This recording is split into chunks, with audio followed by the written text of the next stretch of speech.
अच्छा जी, page number 532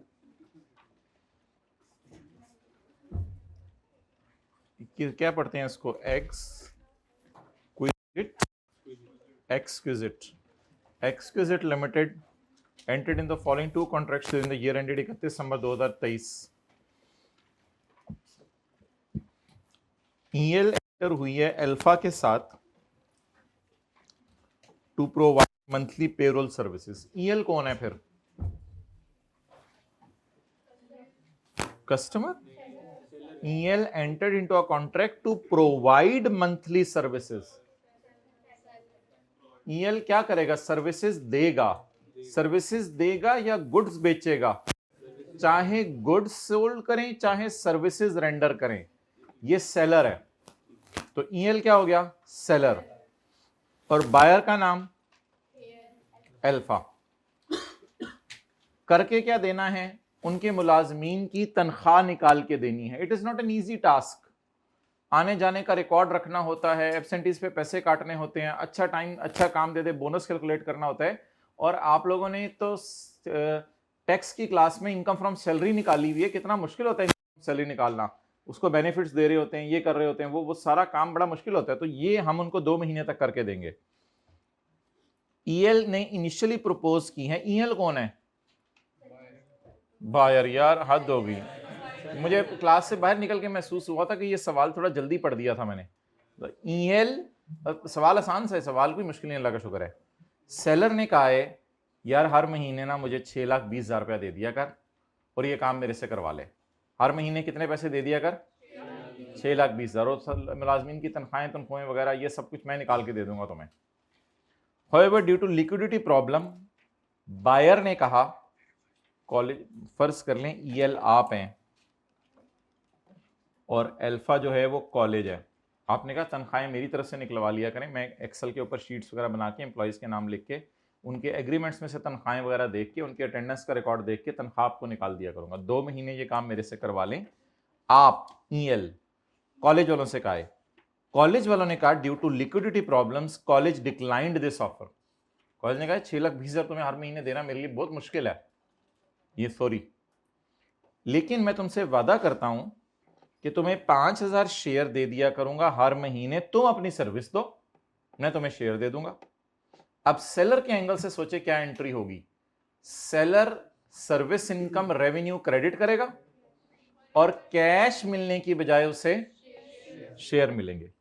AL agreed to compensate with 5,000 ordinary shares per month, totaling 10,000 for entire contract. According to the terms, the shares are to be delivered by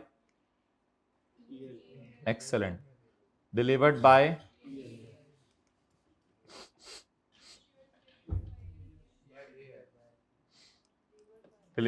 AL। College वाले देंगे ना shares, किसको? जो services दे रहा है। Upon successful completion of each month of service by, शुक्र, ऐसा ऐसा ठीक होने लग गया, अल्लाह का शुक्र, अल्लाह का। कोई नहीं, आप ऐसा ऐसा ट्यून हो जाते हैं। As a result EL receive, क्योंकि किसने इशू किए हैं? 31 October and another 5,000 shares on 30। The fair value of share was, 1 October की फेयर वैल्यू तो मैं इग्नोर कर रहा हूं क्योंकि इस दिन तो मुआहदा हुआ है। सर्विस कब तक दे दी मैंने? 31 अक्टूबर तक 1 महीने और 30 नवंबर तक, तो मैंने दोनों की ये एंट्री कर ली थी। और ईयर एंड के ऊपर शेयर्स कितने के हो गए हैं? आप वर्सेस वाली कैलकुलेशन करनी है, वर्सेस वाली कैलकुलेशन कर लें। IFRS 9 वाला टी अकाउंट बनाना है, टी अकाउंट बना लें। अच्छा जी मैं नहीं मानूंगा। इन्वेस्टमेंट डेबिट कैश क्रेडिट है, investment debit revenue credit? Investment debit, dates लिखने की जरूरत नहीं। कैरी डाउन कितने शेयर्स? ओए होए, कितने शेयर्स? 10,000। एक शेयर अब कितने का हो गया है? FVTPL कर लूं, FVTOCI कर लूं? डिफॉल्ट मॉडल FVTPL है। 10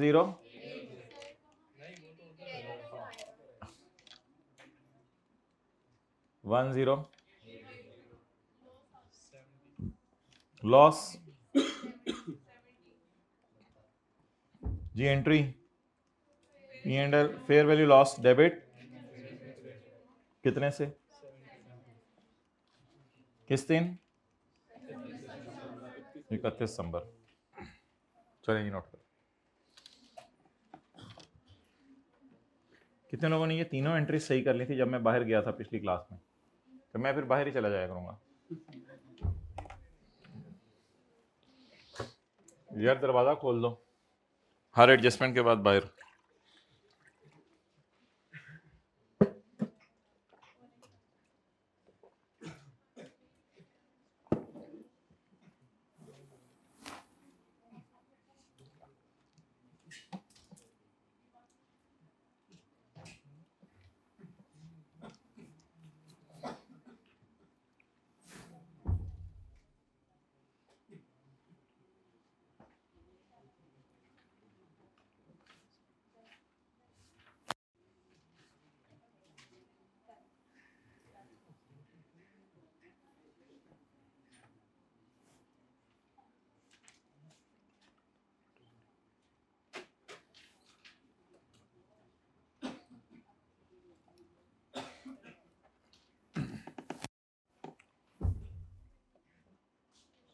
सेलर क्या दिया करेगा?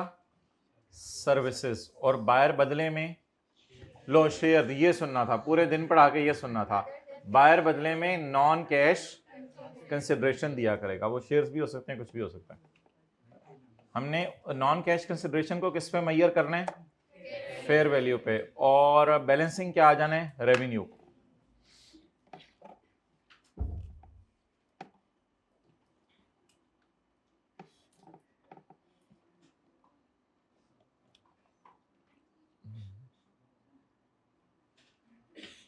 भाई फाइनल अकाउंट फाइनल नहीं हुआ? बस नहीं, IFRS 15 was enough for today. IFRS 15 में मैक्सिमम ये हुआ करेगा कि जो कॉन्सेप्ट हमने सुबह पढ़ा है दोपहर वाली क्लास में उसके पास पेपर किया करेंगे। जो आज आपको पढ़ाया उसके पास पेपर यही थे बस, और थे ही नहीं, बस खत्म हो गए। अच्छा, वैसे प्रैक्टिस तो हमने काफ़ी कर ली थी वेरिएबल कंसिडरेशन की। अच्छा, 5-6 सवाल भी किए थे। पास पेपर का क्वेश्चन 4 निकालें, शाहीन वाला। वो शाहीन ही क्या जो बैठ जाए।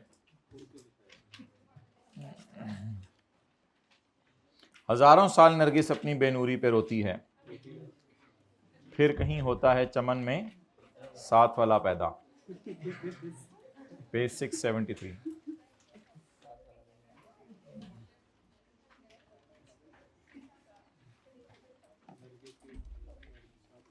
मैन्युफैक्चरिंग कॉस्ट कहाँ जाएगी?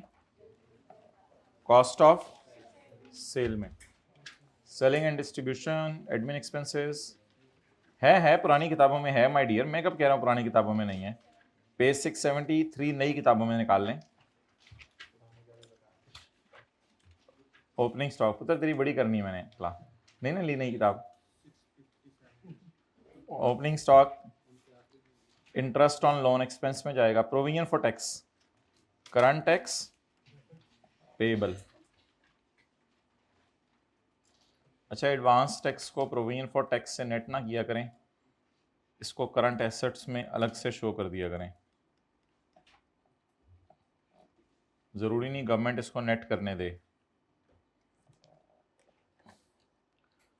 Property plant and equipment and accumulated depreciation, export license, intangible,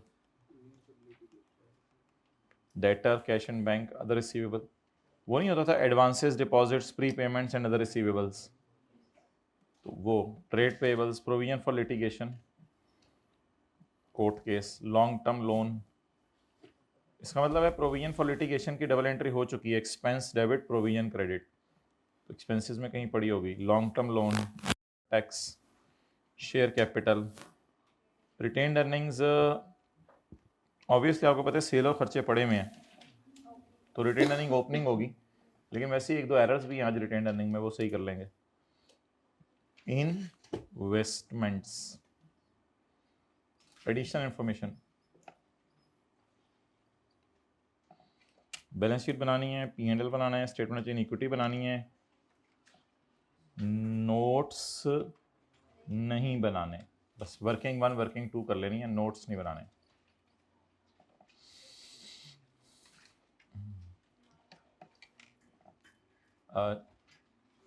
चुप की गोली खा लें आप। सेल पिछले साल की में 10 मिलियन की सेल पड़ी है जो कि कस्टमर को चीज़ें बेची थी पिछले साल। अभी तक तो मुझे कोई मसला नहीं लग रहा है इसमें। पिछले साल की सेल में 10 मिलियन की सेल पड़ी है जो कि कस्टमर को बेची थी पिछले साल। ओ, अंडर रिटर्न एग्रीमेंट। और फिर तो पिछले साल सेल बुक नहीं होनी चाहिए थी। अगर कस्टमर को आप खुद कह के आए हैं कि पसंद ना आई वापस कर देना, तो फिर पिछले साल के एंड पे खड़े होकर तो आपको डर होगा कि वापस आ जानी है। 25 को बेचते हुए क्या डर था कि वापस आ सकती हैं। तो पिछले साल इसको सेल में नहीं, IFRS 15 में वैसे हमने पढ़ लिया, एक अंदाजा लगा लें कि कितनी आनी है, लेकिन इसने अंदाजा नहीं बताया। अब क्या करें फिर? बस फिर आप सेल बुक नहीं कर सकते, सेल बुक नहीं कर सकते आप। लेकिन पिछले साल की सेल में डाल दी है इसने। सेल पिछले साल में पड़ी है 10 मिलियन की sale which were send to customer on 25 June under sale और return agreement at cost plus 20%। The goods were returned on 25 August 14। हमारे साल चीजें वापस आ गई हैं। इसका मतलब है कि अभी तक टाइम था तो वापस आई ना, वरना हम वापस ना लेते। तो हमारे साल चीजें वापस आ गई हैं। अभी तक हमने इसको करेक्ट नहीं किया। ये जो रिटर्न है चीजों की, ये जो रिटर्न है चीजों की, इसको अभी तक हमने करेक्ट नहीं किया। तो करेक्शन हम फिर कर देते हैं, कोई मसला नहीं। तो ये एंट्रीज जो हैं वो कहाँ जाएंगी? रिटेन्ड अर्निंग्स में, क्योंकि ये क्या है? Prior year error. ये किस साल की सेल में डली हुई है?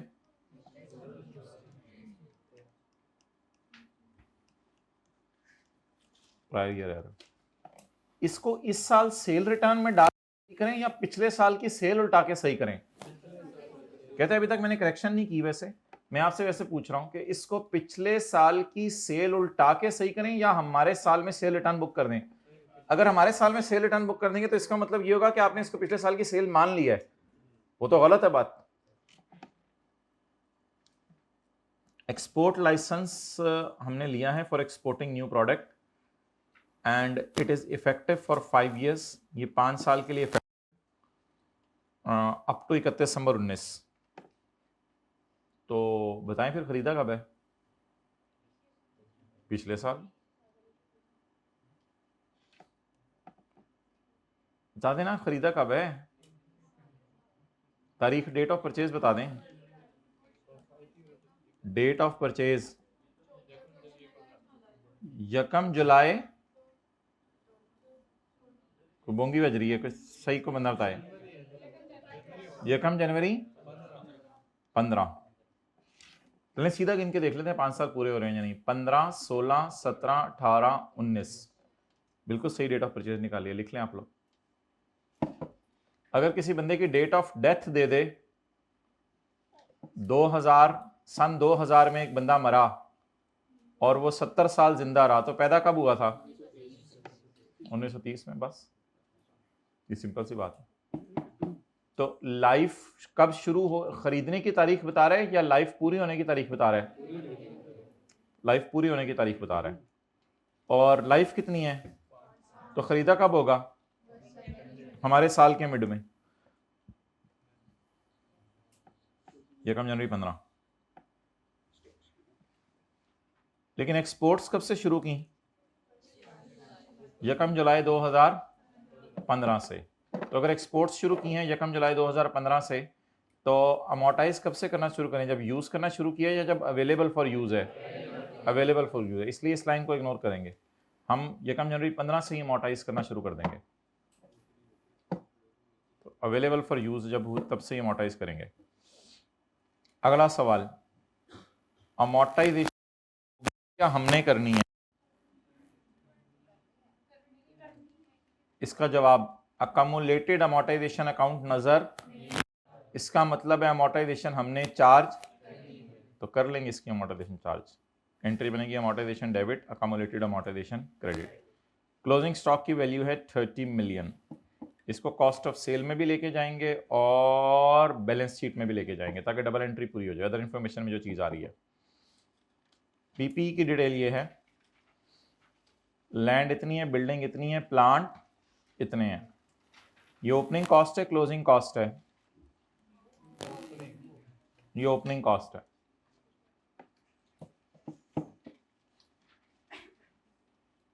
अच्छा जी, वैसे तो ट्रायल में अलग अलग पड़ी होनी चाहिए थी, ट्रायल में नहीं, अलग अलग नहीं पड़ी हुई।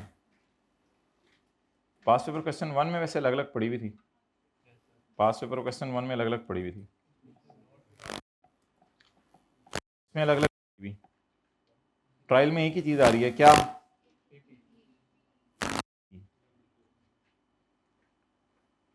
वैसे देखें टोटल कितना है, यहाँ पे टोटल कितना है, और ट्रायल में कितना पड़ा हुआ है? बट ठीक है, नीचे ब्रेकअप बस अवेलेबल है, तो ऊपर नहीं दिया, नीचे दे दिया ब्रेकअप। कोई एडिशन वगैरह होती तो खुद बताता, मैं क्या करूँ अब। फुली डेप्रिशिएटेड चीजें अगर कॉस्ट में पड़ी हैं तो इसको निकालते नहीं है, इसको कॉस्ट में पड़ा रहने देते हैं जब तक बिक ना जाए। हाँ, इसको डेप्रिशिएट नहीं करते। 30,000 में कुछ ऐसी चीजें पड़ी हैं जो फुली, तो इसको क्या करें, इसको कॉस्ट से निकाल दें या कॉस्ट में पड़ा रहने दें, डेप्रिशिएट ना करें। डेप्रिसिएशन चार्ज होती है opening excluding disposal excluding fully, ये FR1 में पढ़ाया जाता है कि फुली डेप्रिशिएट को डेप्रिशिएट ना करो, कॉस्ट में पड़ा रहने दें। 20 सालों life the company uses straight line method, depreciation is allocated to manufacturing distribution में इतने इतने एंड इतने।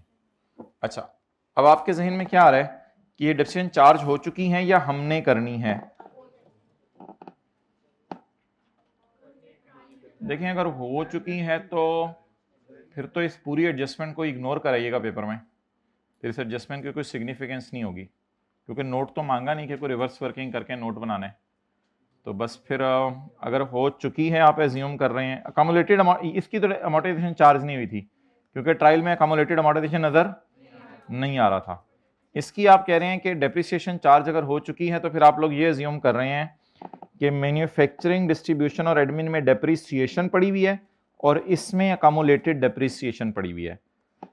लेकिन मेरी राय ये है कि अगर अकोमोलेटेड डेप्रिसिएशन के साथ डेट ना लिखे, कभी कभी डेट लिखता होता है कि ओपनिंग है या क्लोजिंग है, अगर इसके साथ डेट ना लिखे तो मेरी राय नहीं, फिर क्लोजिंग है तो फिर मैं पूरी बात सुन लेना, अगर इसका डेट ना लिखे और अदर इंफॉर्मेशन में डेप्रिसिएशन के रेट दे दे, डेप्रिसिएशन चार्ज कर दें, क्योंकि वो बहुत तफसील में बता रहा है कि इतनी मैन्युफैक्चरिंग में ले जाओ, इतनी डिस्ट्रीब्यूशन में ले जाओ, इतनी एडमिन में ले जाओ, इज एलोकेटेड टू, करो एलोकेट, या इज एलोकेटेड टू हो गई है भी आप समझ सकते हैं। बट मैं क्या करूं, दो ऑप्शन हैं, ऑप्शन 1 के इस एडजस्टमेंट को इग्नोर कर दें और पेपर एज्यूम कर लें कि कम रिडक्शन का बैलेंस क्लोजिंग है। ऑप्शन 2 के उतने इतना लंबा चौड़ा डेटा दे दिया है, तो अब कम्युलेटेड ऑप्शन के साथ उसने कुछ नहीं लिखा तो नहीं, ट्रायल से कोई फर्क नहीं पड़ता, ट्रायल में डेप्रिसिएशन चार्ज हो सकती है। नहीं, ये जो लफ्ज है ना 30 जून 2015, इस पे आपने कभी नहीं जाना कि ये 30 जून 15 का ट्रायल है। ये देखें, कई दफा ऐसा होता है, जैसे क्वेश्चन 3 है, 30 जून 15 का ट्रायल देके 30 जून 15 की फिगर्स दी हैं और एक फिगर 1 जुलाई 14 की दी हुई है। ठीक है, कुछ दफा तो बड़ा क्लियर सवाल होता है, sometimes question is very very clear, question बड़ा क्लियर होता है कि क्या वो बता रहा है। आगे भी एक हमने सवाल किया था, क्वेश्चन नंबर 5, ये वाज़ेह बता रहा था कि ट्रायल है 31 दिसंबर 15 का, अभी तक ये क्या पड़ी हुई है। असल में कौन सी चीजें ट्रायल में ओपनिंग पड़ी होती हैं, वो चीजें ट्रायल में ओपनिंग पड़ी होती हैं जिन्होंने पूरा साल हिलना ना हो।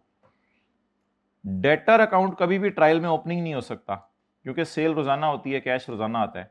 क्रेडिटर अकाउंट ट्रायल में कभी ओपनिंग नहीं हो सकता, सेल रोजाना, वो परचेज रोजाना होती है, कैश रोजाना देते हैं। हाँ, कैश अकाउंट कभी भी ओपनिंग नहीं पड़ा हो सकता ट्रायल में क्योंकि कैश रोजाना आता जाता है। बैंक अकाउंट ओपनिंग नहीं पड़ा हो सकता ट्रायल में क्योंकि रोजाना आता जाता है।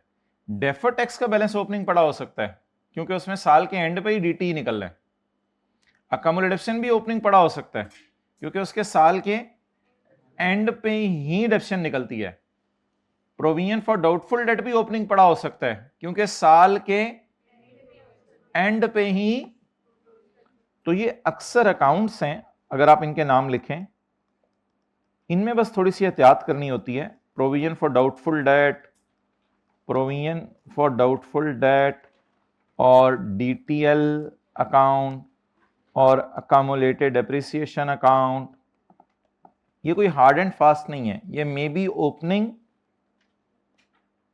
May be closing. तो या तो लिखा होगा ब्रैकेट में ये ओपनिंग या क्लोजिंग है, वरना कोई ऊपर नीचे मिला जुला के किसी नतीजे पे पहुंचना पड़ेगा।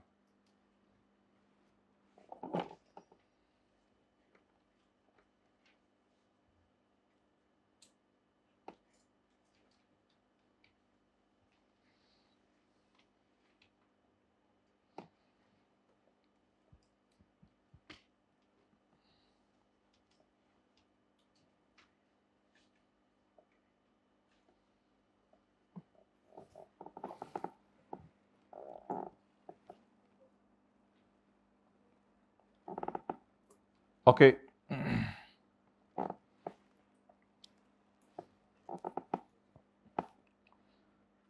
चलें भाई, इसको डिसाइड करें क्या करना है कि ये ओपनिंग है या क्लोजिंग है। मेरे ख्याल से ओपनिंग ले लें, कोई इतनी ज़्यादा डिटेल बता रहा है कि इसको यहाँ डालो, इसको यहाँ डालो, ये करो वो करो। थोड़ा सा इसको लाइन वैसे लिख देनी चाहिए थी, is to be allocated, is to be allocated. लेकिन आजकल के पास पेपर में इतना ज़्यादा कंफ्यूजिंग नहीं है, ये थोड़ा सा बहुत पुराना सवाल है, तो इज टू बी एलोकेटेड लिख देता तो ज़्यादा अच्छा होता। चलें बहरहाल हम डिस्कस तो करेंगे। 6 million of long term loan, इसलिए कहते हैं परेशानी वाली बात नहीं होती, कोई 100/100 लेने। 6 million of long term loan of is of current maturity, वो तो कोई मसला नहीं। लोन कितने हैं? नहीं 6 मिलियन चपेड़ है 3152, इसमें से 1 साल के अंदर कितना वापस कर देने? तो ये कोई रेक्टिफिकेशन की एडजस्टमेंट है या प्रेजेंटेशन की? प्रेजेंटेशन की। बैलेंस शीट में कुछ करंट में डाल देंगे, कुछ नॉन करंट में डाल देंगे। इस साल 5 मिलियन आपने दिया है full and final settlement of income tax liability against which a provision of 7 million was recorded in previous year.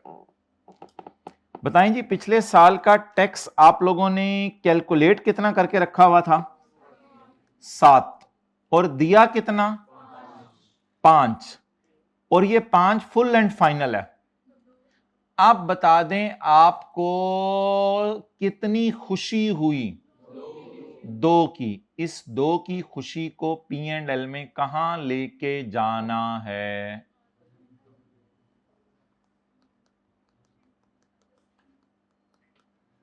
सीटी प्रायर। सीटी पिछले साल का करंट टैक्स कुछ और हो और इस साल वो कुछ और पे करें, तो ये वहीं एडजस्ट होगा जहां पिछले साल ये गया था। पिछले साल कहां गया होगा? पिछले साल ये होगा CTE करंट ईयर, और इस साल इसको डालेंगे बोलें प्रायर। इस तरह की एडजस्टमेंट्स क्लास में आती थी, लेकिन वो दूसरे नाम से आती थी कि entertainment of 2014 is disallowed standing in 15। इस वजह से ऐसा हो गया, उसमें लॉजिक बताता था, वजह बताता था। इधर वजह नहीं बताई उसने। उसने कहा पिछले साल का टैक्स मैंने रिकॉर्ड कितना किया हुआ था? 7, दे कितना आया? 5। तो हम इंशाल्लाह आज खुशी बुक करेंगे इधर 2 की। अभी करेंगे सारा। ओके, इस साल की टैक्सेबल इनकम ज्यादा है अकाउंटिंग इनकम से कितनी? 5 मिलियन। तो अब करंट टैक्स की वर्किंग टाइप खोलनी पड़ेगी, और इस साल की अकाउंटिंग इनकम तो गिवन नहीं है, अब क्या करें?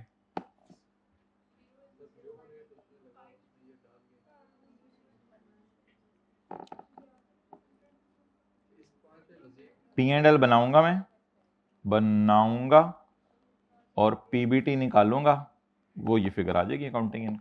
वो तो अभी P&L से नहीं मिल जाएगी, ये रिक्वायरमेंट A, रिक्वायरमेंट B मैं पहले करूंगा। P&L में बनाऊंगा, उधर से PBT निकल जाएगा, वो इस साल की अकाउंटिंग इनकम होगी। बस आगे उसमें कोई परमानेंट डिफरेंसेस हैं वो तो ठीक है, उसमें कोई मसला नहीं, उसको देख लेंगे जब ये इस एडजस्टमेंट की तरफ आएंगे। तो अकाउंटिंग इनकम क्या होती है? PBT, वो भी P&L बना के निकाल लेंगे, उसमें क्या मसला है। उस PBT में करंट ईयर की टैक्सेबल इनकम अकाउंटिंग इनकम से कितनी ज्यादा है? 5। तो करंट टैक्स की वर्किंग का डाटा भी अवेलेबल है, हो जाएगी इंशाल्लाह। Applicable tax rate is 35%। अगले साल बोर्ड ऑफ डायरेक्टर्स ने अनाउंस किया है डिविडेंड 15% हमारे साल के प्रॉफिट्स में से, इसका क्या करना है? नहीं, डिस्क्लोज तो नहीं करना, आज नोट्स तो नहीं बना रहे, आपकी बात ठीक है कि इसको डिस्क्लोज करना है इन 30 जून 15 की फाइनेंशियल स्टेटमेंट्स, क्योंकि ये IAS 10 की रोशनी में फाइनेंशियल स्टेटमेंट ऑथराइज होने से पहले पता चल गया है, तो इसको मस्ट डिस्क्लोज करना है। लेकिन डिस्क्लोजर तो उसने मांगे नहीं है, लेकिन एक और डिविडेंड दिया हुआ है ना, डिस्क्लोजर तो उसने मांगे नहीं, ये तो फाइनल डिविडेंड है, ये तो अगले साल रिकॉर्ड होगा, इसको तो स्टेटमेंट चेन इक्विटी में लेके जाना, लेकिन स्टेटमेंट चेन इक्विटी भी उसने मांगी है, तो उसमें फिर कितने % डिविडेंड जाने? 20%। 14 का डिविडेंड कब अनाउंस हुआ होगा? 14 का 30/15 के साल में, और 15 का कब अनाउंस हुआ है? भाई ये 30/16 शुरू हो चुका है, जिन्होंने टैक्स पढ़ा उनको पता है 30/16 यकम जुलाई 15 को शुरू हो जाता है। कंपनी ने इन्वेस्टमेंट की है मेफेयर में ड्यूरिंग द ईयर, इरिवोकेबली इलेक्ट किया है इसको FET OCI पे रखने में, ठीक है। फेयर वैल्यू इतनी है, अगर फेयर वैल्यू लाख है और आ 125 पर है, इसका मतलब है अभी तक ये कॉस्ट पे पड़ा हुआ है, इसको ईयर एंड पे किस पे ले आएंगे? और अगर पढ़ा ही 100 पे होता ऑलरेडी तो फिर कोई एडजस्टमेंट करने की जरूरत नहीं होती। इसमें कोई तुक्का शुक्का नहीं मारना कि ये ओपनिंग है क्लोजिंग है, ये सवाल कह रहा है फेयर वैल्यू 100 है, एक मसला आया मैं मानता हूं इस एडजस्टमेंट में, बस इसके अलावा मैं आपकी कोई बात नहीं मानूंगा। ये बड़ा क्लियर बता रहा है कि 125 ट्रायल में पड़ा हुआ है और ईयर एंड पे फेयर वैल्यू कितनी है? 100 है ना, वो रुपीज इन थाउजेंड में है, तो ईयर एंड पे फेयर वैल्यू 100 रुपए है, तो इन्वेस्टमेंट का टी अकाउंट बनाएंगे और टी अकाउंट बना के लॉस कितना निकाल लेंगे? 25। लेकिन टैक्स रेट दिए में है, लॉस की एंट्री आज मैं ये नहीं करवाऊंगा कि fair value reserve in OCI debit और इन्वेस्टमेंट क्रेडिट, ये नहीं करवाऊंगा। डेफर टैक्स अकाउंट भी हिट होगा, ये थोड़ी थोड़ी जरा रिवीजन हो जाएगी, डेफर टैक्स अकाउंट भी हिट होगा।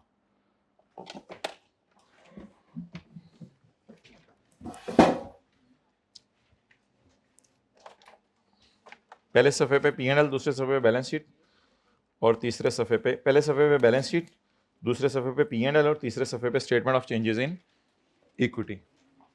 या हाइब्रिड में से एक स्टूडेंट कोई माइनस हुआ है, इधर पता चलाते हैं इसका क्या करना है मंडे को, बैठे बैठे गायब जी। Statement of financial position Shine Limited वगैरह आप लोग लिख लीजिएगा जी। क्या क्या आ रहे हैं नॉन करंट एसेट्स में, और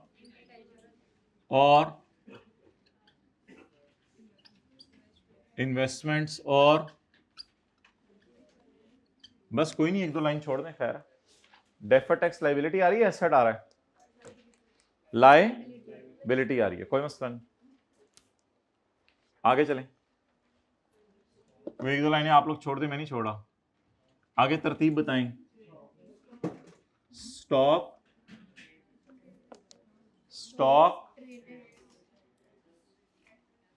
ट्रेड डेट्स, कैश एंड, नहीं दरमियान में एक और चीज आती थी, स्टॉक डेटर, हमने कहा था स्टॉक बेचा, डेटर से पैसे आए तो डेटर और कैश, लेकिन दरमियान में आता था advances, deposits, pre payments and other receivables जी। स्टॉक डेटर्स, जो सवाल में लिखा हुआ ट्रेड डेट्स वही लिखना बेहतर था जी, advances, deposits, pre payments and other receivables. सवाल में देखें कैश एंड बैंक इकट्ठा दिया हुआ है, एक आधी लाइन छोड़ दें, छोड़नी है तो। एडवांस टैक्स पेड भी है,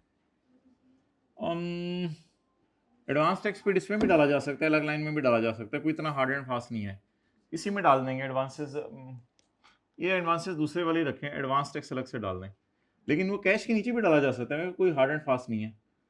अच्छा जी, वो ट्रायल देखते हुए कोई इक्का दुक्का चीज है तो दो दो लाइनें उसके लिए छोड़ी नहीं है, आगे चलें। इक्विटी एंड लायबिलिटीज जी, शेयर कैपिटल, शेयर प्रीमियम भी है, और अदर इन्फॉर्मेशन में ऐसा कोई डाटा भी नहीं है, रिटेन अर्निंग। रिवैल्यूएशन सरप्लस या फेयर वैल्यू रिजर्व। आगे लाइबिलिटीज, लाइबिलिटीज में क्या आ रहा है, long term loan, defer tax liability, और कुछ करंट लाइबिलिटीज जी, current portion of long term loan. और अब मैं पूरा नहीं लिख रहा, इसमें क्या तरतीब थी, ट्रेड एंड अदर पेबल्स में सबसे ज्यादा चीजें आती हैं, ट्रेड एंड अदर पेबल्स, उसके बाद interest, unclaimed dividend, unpaid dividend, provision for taxation. जी बोलें, ट्रेड पेबल्स। और दो जगह ज्यादा चीजें आती हैं, advances deposit prepayments and other receivables और trade and other payables. Provision for litigation अलग से शो कर दें, प्रोविजन फॉर कोर्ट केस जी। आगे प्रोविजन फॉर टैक्सेशन भी है, इंटरेस्ट पेबल है, डिविडेंड पेबल है नहीं, प्रोविजन फॉर टैक्सेशन। और हर जगह दो दो तीन तीन लाइनें छोड़ी हुई हैं ताकि कोई चीज आ जाए तो उसको डाल देंगे। बैलेंस शीट दो सबों में बना दिया करेंगे जी। पी एंड एल क्लासिफाई करना एक्सपेंसेस को बाय नेचर या बाय फंक्शन। देखें उसने ट्रायल के अंदर जो है वो फंक्शन दिए हुए हैं, कॉस्ट ऑफ सेल, एडमिन और सेलिंग। तो सवाल खामोश है, वो पुराना तरीका चलाएं, cost of sale, admin, selling वाला, अनलेस के सवाल नया तरीका कह दे पी एंड एल बनाने का। बैठे बैठे हिला देते हैं, कहाँ की बातें शुरू कर देते हैं। चंगा वाला बंदा जा रहा होंगे रोक के, भाईजान सही तो नहीं जा रहे।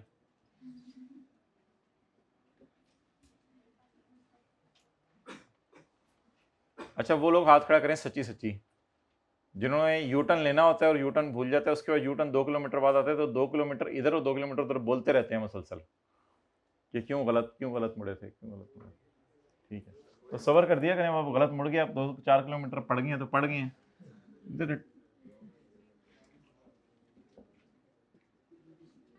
Less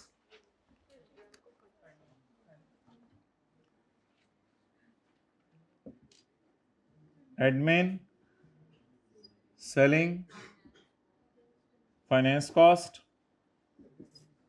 other expenses,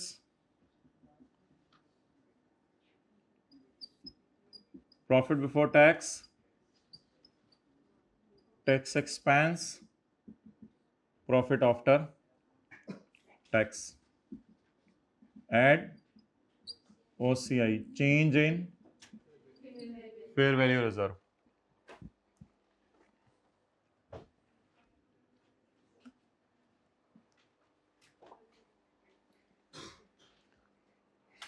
statement of change in equity में आज एक लाइन आएगी IS 8 में जो आपने सीखी थी, प्रायर ईयर एरर को सही करने वाली, ये ओपनिंग आरी में आएगी।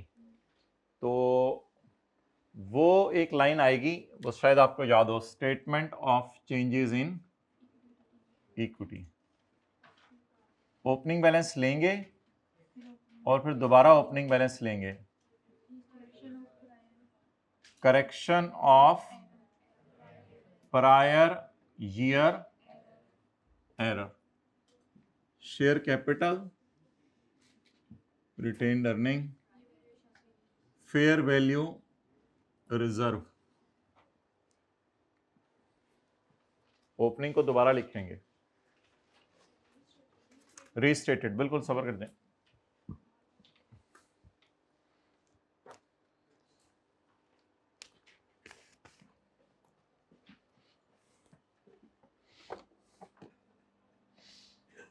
अच्छा, इतनी लेट भी आ सकते हैं हाइब्रिड में, कोई मसला।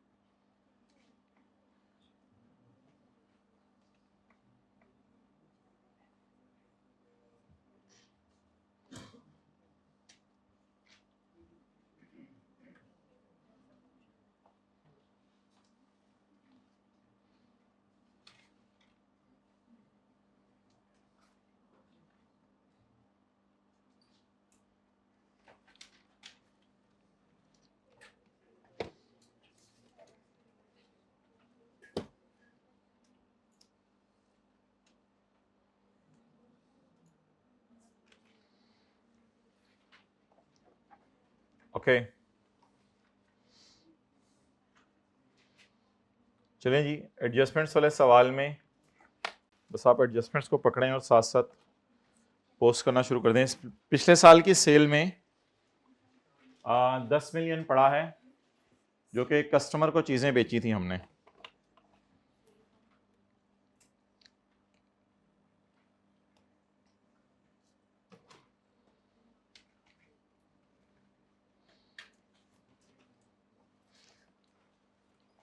पिछले साल की सेल में 10 मिलियन की सेल पड़ी है, जो कि कस्टमर को चीज़ें बेची थी।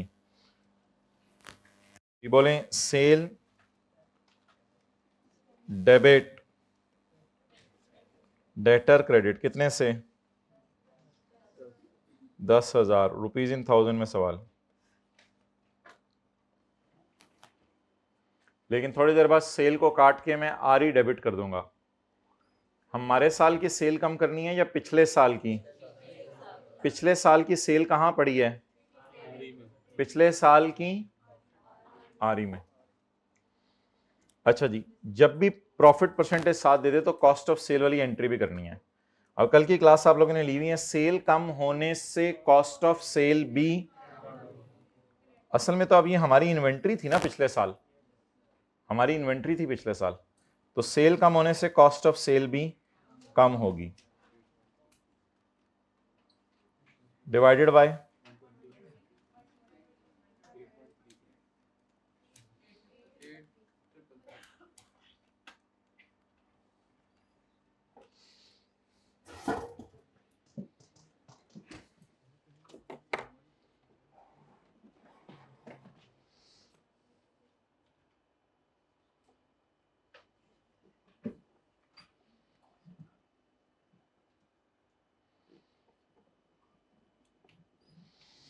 ओके।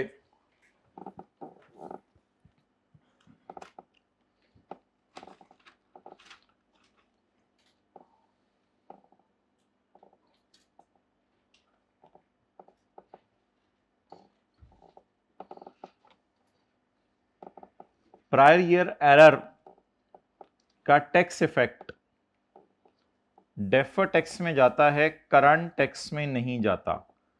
प्रायर ईयर एरर का टैक्स इफेक्ट लिखें, प्रायर ईयर एरर को करेक्ट करने का टैक्स इफेक्ट,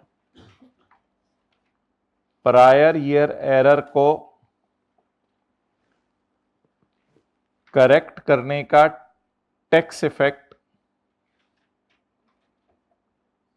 डेफर टैक्स में जाता है, करंट में नहीं जाता। प्रायर ईयर एरर को करेक्ट करने का टैक्स इफेक्ट डेफर टैक्स में जाता है, करंट टैक्स में नहीं जाता।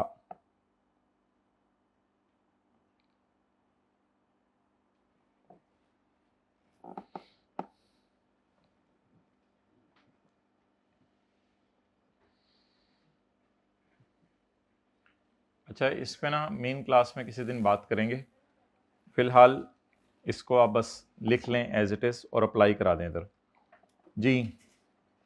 ओवरऑल बताएं प्रॉफिट पे क्या फर्क पड़ा? सेल कम हुई, उससे प्रॉफिट कम हो गया। प्रॉफिट कम कितने से हुआ? कॉस्ट ऑफ सेल कम होने से, खर्चे कम होने से प्रॉफिट बढ़ा। ओवरऑल प्रॉफिट क्या हो गया? कितने से? 1667 से प्रॉफिट ओवरऑल कम हो गया। एक्चुअली जीपी कम किया आपने ग्रॉस प्रॉफिट कम कर दिया। एक तरफ आपने सेल कम की है, दूसरी तरफ आपने कॉस्ट ऑफ सेल कम की है। बोले सेल कम करने से प्रॉफिट, कॉस्ट ऑफ सेल कम करने से प्रॉफिट, ओवरऑल प्रॉफिट कम हो गया। प्रॉफिट कम होने से टैक्स कम होगा, तो टैक्स कम होने की एंट्री करें। वो तो दूसरी एंट्री जो आप पूछ रहे थे वो तो टैक्स बढ़ाने की है, DT debit DTL credit. Tax कम करने की एंट्री, टैक्स सेविंग की एंट्री। यानी खर्चा कम करें। तो बताएं प्रॉफिट कम होने से, प्रॉफिट कम तो टैक्स कम होने की एंट्री, वो आगे लाइबिलिटी अकाउंट है, एसेट अकाउंट है, वो जो भी हो स्लैश डाल के कर देंगे जी। 1667 इंटू 35%,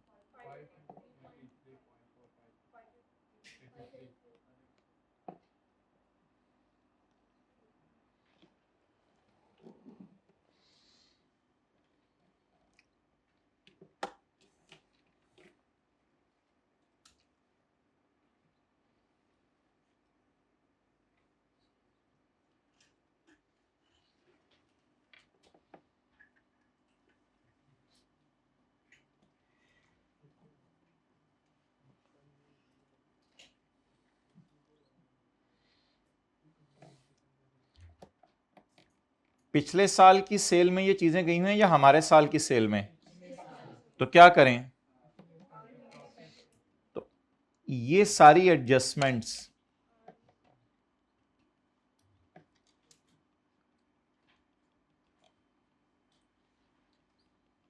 कहां डाल दें? रिटेन्ड अर्निंग में करें जी।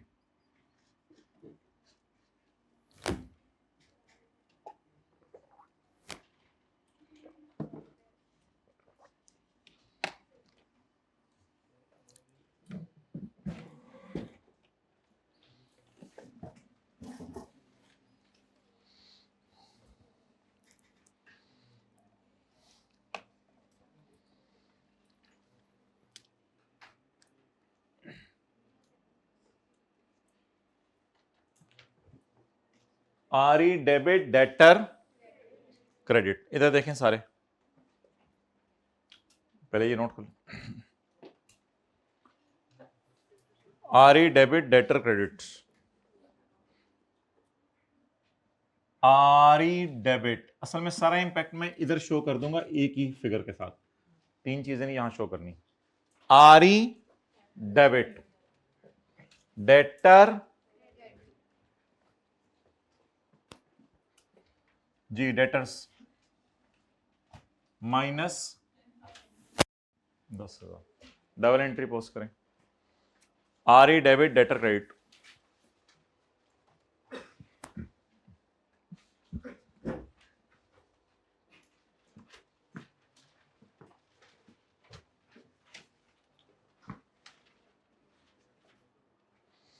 नेक्स्ट इन्वेंट्री कौन सी वाली, ओपनिंग या क्लोजिंग? ये क्लोजिंग भी पड़ी है 30 ट्रायल में, ओपनिंग भी पड़ी है। ये इन्वेंट्री असल में पिछले साल की हमारी है, इसको ओपनिंग में डालें मुनासिब है, क्लोजिंग में डालने की जरूरत नहीं है, इसको ओपनिंग में डालें। जरा सोच के बताएं ये इन्वेंट्री कब की है?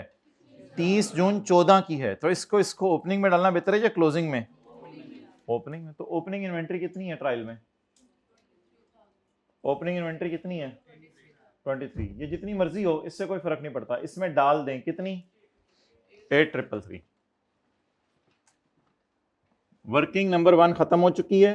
Working number 2 cost of sale. Opening stock trial में कितना गिवन है मुझे ना बताएं, ट्रायल में जो गिवन है मुझे ना बताएं जी। इन्वेंट्री डेबिट और आरई क्रेडिट, इन्वेंट्री डेबिट आरई क्रेडिट, तो खुशी आ गई आरई में 8333।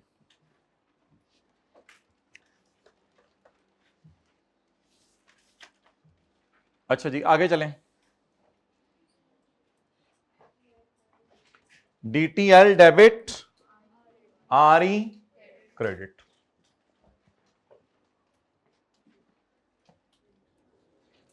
तीन चार लाइनें काफी हैं। डीटीएल डेबिट और आरई कितने से? 583। DTL डेबिट और RE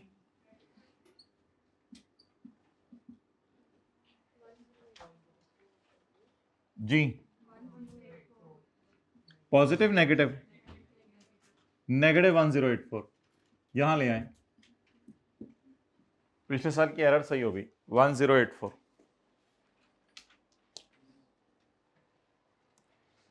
इस साल का P&L खाली पड़ा हुआ है इस एडजस्टमेंट की वजह से। क्या चक्कर है, इस साल का P&L खाली पड़ा हुआ है इस एडजस्ट, कोई सेल को छेड़ते, कॉस्ट ऑफ सेल को छेड़ते, कोई टैक्स को छेड़ते। इधर तो फॉर द ईयर सेल सही होनी है ना, तो पिछले साल की सेल गलत है। तो देखें P&L में ये एडजस्टमेंट नहीं गई, सारी की सारी स्टेटमेंट इन इक्विटी में चली गई।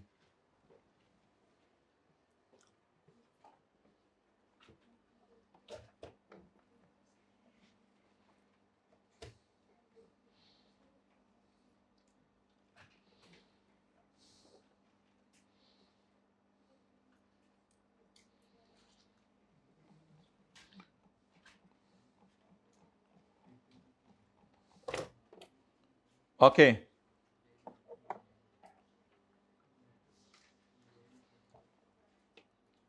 अच्छा भाई, जितना टाइम हमारा लगना है ना, सिर्फ ये एडजस्टमेंट 1 पे लगना है और एडजस्टमेंट 6 पे, और बाकी सारा स्क्रैप है सवाल में, कुछ भी नहीं है। तो इस पे टाइम लगेगा, तो कोई नहीं, रिलैक्स होकर टाइम दोबारा लगाएं। प्रायर ईयर एरर IS 8 है, पिछले साल की गलती सही करना। पिछले साल की गलती सही करना, पहले हम नॉर्मल तरीके से एंट्रियां किया करेंगे, फिर उनको काट कूट के RE में डालेंगे। अब ये जो कॉन्सेप्ट है ना, ये वाला अब ज्यादा ICAP आपसे टेस्ट नहीं करेगा और ज्यादा चांस भी नहीं है। जो मैंने तीसरी एंट्री की है, ये असल में पहले IS 8 और फाइनल अकाउंट दोनों FR 2 के सिलेबस में थे, जिसकी वजह से वहां से ये चीजें रूट होके आ जाया करती थी बड़ी इजीली। लेकिन अब उसने IS 8 उठा के FR 1 में डाल दिया, ये FR 2 में डाल दिया, तो इस तरह की एडजस्टमेंट अब वो टेस्ट करना बहुत कम कर चुका हुआ है कि इसके टैक्स इफेक्ट अलग अलग निकालो पिछले सालों की एरर के। बहरहाल एक कॉन्सेप्ट है, आज तक किसी फाइनल अकाउंट के सवाल में हमारी प्रायर ईयर एरर नहीं आई। जिस सवाल में प्रायर ईयर एरर आई है वो है ये वाला सवाल, जिसकी एडजस्टमेंट नंबर 1। तो मैंने कहा है कि ये एंट्रीज आप बिल्कुल नॉर्मल तरीके से करें। पिछले साल की सेल में सेल पड़ी है, तो पिछले साल की सेल उल्टाएं, पिछले साल की कॉस्ट ऑफ सेल उल्टाएं, इसकी वजह से पिछले साल का प्रॉफिट उल्टेगा। जब प्रॉफिट कम होगा तो टैक्स कम कराएं, उसका इफेक्ट डेफर्ड टैक्स में ले जाएं, करंट में ना ले जाएं। इसकी वजह कभी बताएंगे आपको। ये पहली बात मेरी खत्म होगी। दूसरी बात, इन एडजस्टमेंट्स को कहां रूट कराएं, P&L के थ्रू रूट कराएं या RE के थ्रू? आगे तो कुछ भी नहीं रहेगी, बस पोस्टिंग रहेगी है। RE डेबिट, डेटर को क्रेडिट कर दिया हमने, जाके ओपनिंग स्टॉक को बढ़ाया है और RE को बढ़ा दिया, डेफर्ड टैक्स लायबिलिटी कम कर दी है और खुशी रिकॉर्ड कर ली है। खुशी क्यों हुई है? क्योंकि हमारा GP कम हो गया। जब GP कम हो जाए तो टैक्स कम देना पड़ेगा। डन? ओके, ये पहली एडजस्टमेंट की पोस्टिंग थी।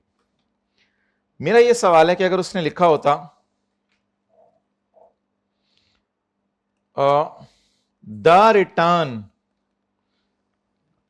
इज रिकॉर्डेड ऑन अगस्त 25, ये अगस्त 25 तो हमारा साल है। The return is recorded on August 25, 2014। तो हाथ खड़ा करके बताएं क्या करते? हाथ खड़ा करके बताएं क्या करते? हाथ खड़ा करके बताएं क्या करते?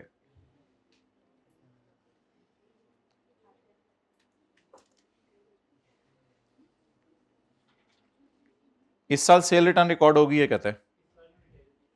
फिर दो काम करने पड़ते हैं, क्योंकि दो गलतियां होगी, बस दो गलतियां होगी। पहली गलती क्या हुई? पिछले साल सेल में जा चुका है, तो ये सारा तो करना ही करना था, क्योंकि ये पिछले साल की सेल क्यों नहीं sale send to a customer on return basis, ये काम तो करना ही करना था। अच्छा, अब इस साल की ये सेल रिटर्न है या पिछले साल जाके सेल उल्टाएं? पिछले, अच्छा एक आपको मिसाल देता हूं। पिछले साल एसेट को डेप्रिशिएट करना था, करना भूल गए, इस साल कर लिया। मैं मिसाल दे रहा हूं, इस साल कर लिया। अब दो काम करने पड़ेंगे, इस साल जो डिडक्शन रिकॉर्ड की है उसे उल्टाना पड़ेगा, और पिछले साल जो रिकॉर्ड नहीं की उसको RE में जाके रिकॉर्ड, ये दो काम है ना। तो अब मैं ये कह रहा हूं इस सवाल में कि पिछले साल की सेल तो गलत हो गई, सवाल में शुक्र है उसने इस गलती को सही नहीं किया, गलती को सही कर देता तो हम फिर फारग ही हो जाते, फिर हमें एक और काम करना पड़ना था। ये रिटर्न रिकॉर्ड हो गई, सेल रिटर्न रिकॉर्ड हो गई। अभी सेल रिटर्न को रिवर्स करना था, वो कैसे करते? सेल रिकॉर्ड कर देते, debtor debit, sale credit, cost of sale debit, inventory credit. तो नॉर्मल तरीके से सेल को रिकॉर्ड कर देते, इसमें क्या मसला है? चलें जी आगे जी। एक्सपोर्ट लाइसेंस की डेप्रिसिएशन क्यों नहीं रिकॉर्ड हुई, जल्दी बताएं।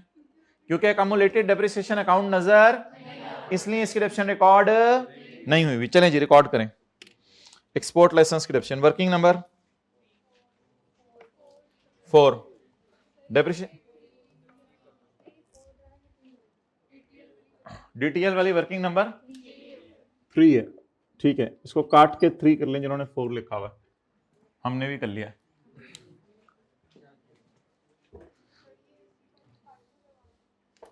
बल्कि ऐसा करते हैं कि इसके डेप्रिसिएशन को वर्किंग में नहीं करते, डायरेक्ट जहां पे पोस्ट करनी है वहीं पे जाके कैलकुलेट कर लेते हैं जी। कौन सा वाला भाई? इस वाले एससी को 26 पे करते हैं। अच्छा जी, मशवरा देते हैं एक्सपोर्ट लाइसेंस के डेप्रिसिएशन को कहां लेके जाएं? कॉस्ट ऑफ सेल में लेके जाएं, एडमिन में लेके जाएं, सेलिंग में लेके जाएं?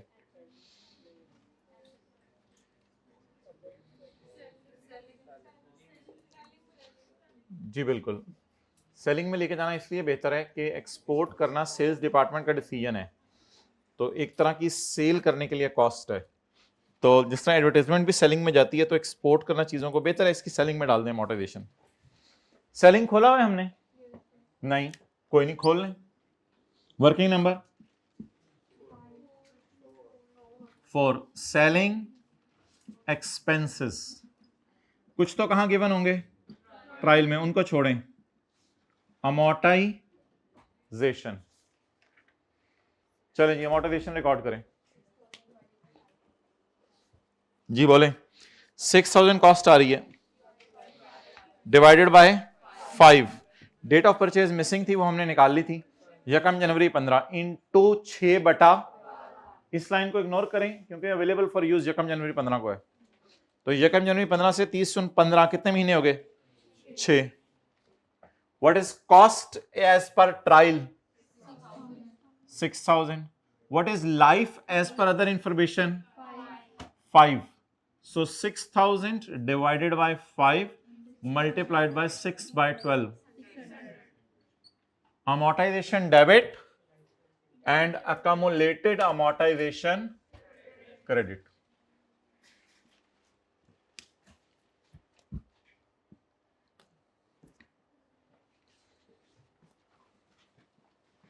ये तो इंटरनली जनरेट है। नहीं भाई, परचेज किया, लाइसेंस परचेज किया, इंटरनली जनरेट कहां है? ऐसे परेशान करें हमें, पहले परेशान बैठे हैं तुम हो। अच्छा जी, नहीं अल्हम्दुलिल्लाह, कोई मसला नहीं, आगे चलें। Closing stock 30 million.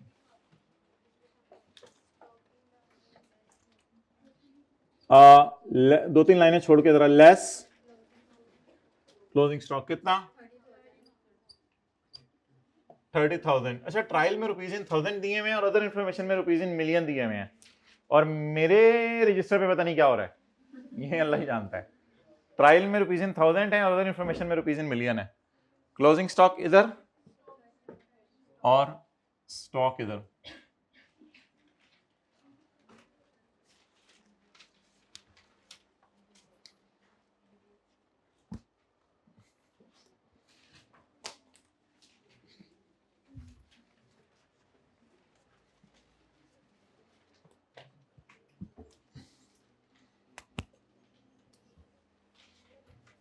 चलें जी,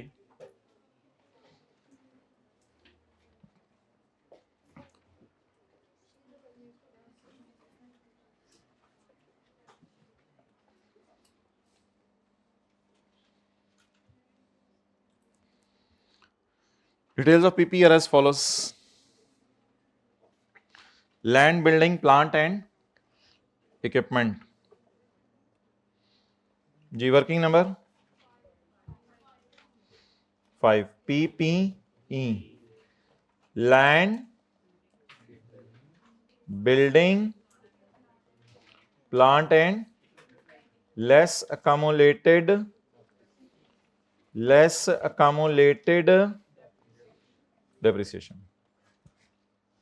लैंड किन्नी, बिल्डिंग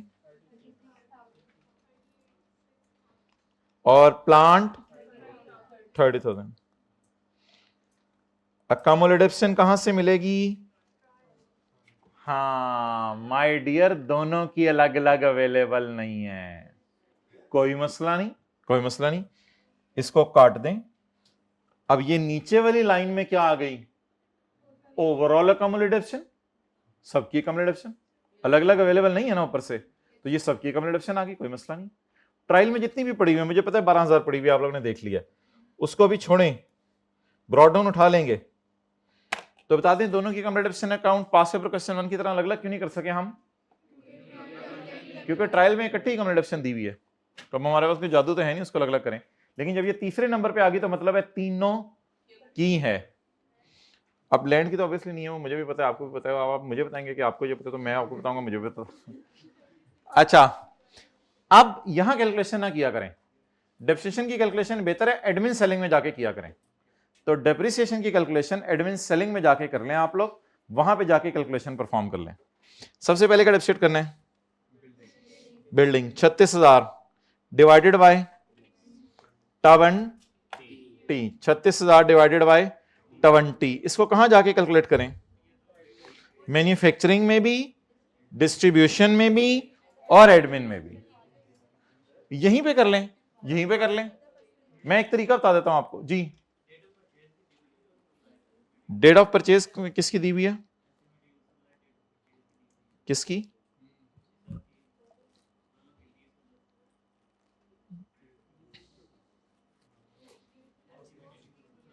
कॉस्ट एज एट 30/10, तो ये डेट ऑफ परचेज तो नहीं है। Estimated useful life at the date of purchase, purchase पता नहीं कब की हुई है, मुझे क्या पता परचेज कब की हुई है। बस simple cost divided by life करें। अच्छा जी, बताएं जी कितनी डेप्रिसिएशन है? 36,000 डिवाइडेड बाय 20। डेप्रिसिएशन किसकी? बिल्डिंग की। बोले बोले बोले बोले बोले बोले बोले 36,000 डिवाइडेड बाय कितनी? 18 ज़रब 75%, 13। अब इस 1800 को बाकी दोनों जगहों पे यूज कर लें, इस तरह टाइम सेव हो सकता है। अब इस 1800 को बाकी दोनों जगहों पे यूज कर लें। काश मैं खुला खुला करके नोट कर सकता। 36,000 divided by 20 is equal to 1800 ज़रब 75%। अब 1800 को जहां मर्जी यूज करें, अब 1800 को जहां मर्जी यूज करें, लेकिन मेरा मशवरा यहां 1800 की डबल एंट्री कर दें। 1800 की डबल एंट्री बताएं। Depreciation debit, accumulated depreciation credit 1800, working number 2। 5 में गई, कहां से आई मैं ये पूछ रहा हूं। वर्किंग नंबर 2, डबल एंट्री पूरी हो गई? नहीं, दो जगहों पे और डाल दें एडमिन सेलिंग में ताकि डबल एंट्री पूरी हो जाए। फिलहाल इस तरह फौरन उठा के 1800 की तो पोस्टिंग करें ना। तो मेरा ये मशवरा है कि सबसे पहले एलोकेशन रोक दिया करें, 1800 की डबल एंट्री पोस्ट कर दें, डेप्रिसिएशन क्रेडिट। अब इसको एलोकेट करना शुरू कर दें थोड़ा थोड़ा। 1800 का 75% इधर फेंक दिया, बाकी कहां फेंके? 15% सेलिंग में, किस नाम से? डेप्रिसिएशन बिल 1800, वर्किंग का रेफरेंस दे दीजिएगा। 1800 कहां से आया वर्किंग? ज़रब, और थोड़ा सा कहां फेंक दें? वर्किंग नंबर 6 खोल लें, किस नाम से? एडमिन के नाम से। जी बोलें। डेप्री बिल्डिंग 1800 ज़रब,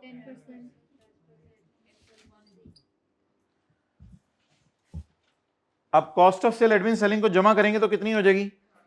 1800। और वर्किंग 5 में भी क्रेडिट कितना गया? 1800। 100% यही काम किया था। पास पेपर क्वेश्चन नंबर पता नहीं 4 किया था, 5, 5, 6 किया था, कौन सा किया था? 5 नहीं था, 9, 9, 9 शायद क्वेश्चन नंबर 9 में यही काम किया था। उसमें भी एसेट अलग अलग दिए हुए थे। क्वेश्चन नंबर 9 के ट्रायल में भी जाके देख लें, एसेट अलग अलग दिए हुए थे, उधर भी यही काम किया था। ओके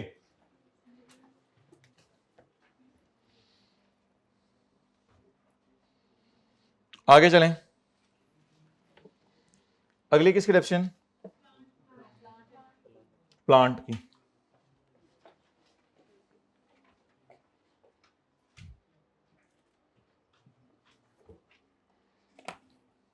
माय डियर, मैं ये वर्किंग टू ना इधर कर रहा हूं दोबारा, जरा खुली करके।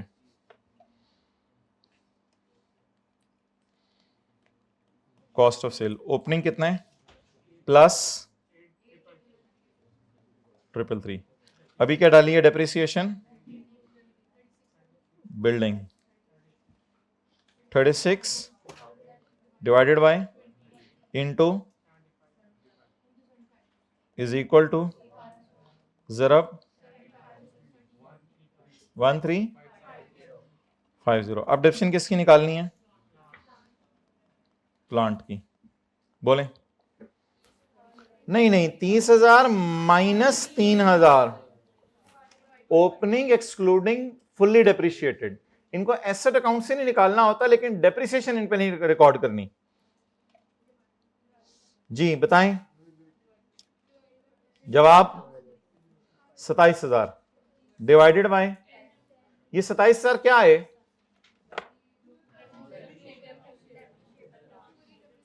ये 27,000 वो चीजें हैं जो पूरा साल इस्तेमाल हुई हैं, और पिछली भी 3,000 वाली चीजें इस्तेमाल हुई हैं, लेकिन वो फुल डेप्रिशिएट हो गई हैं।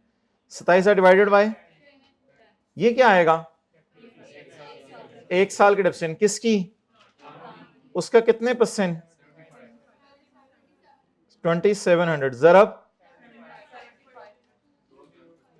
2025।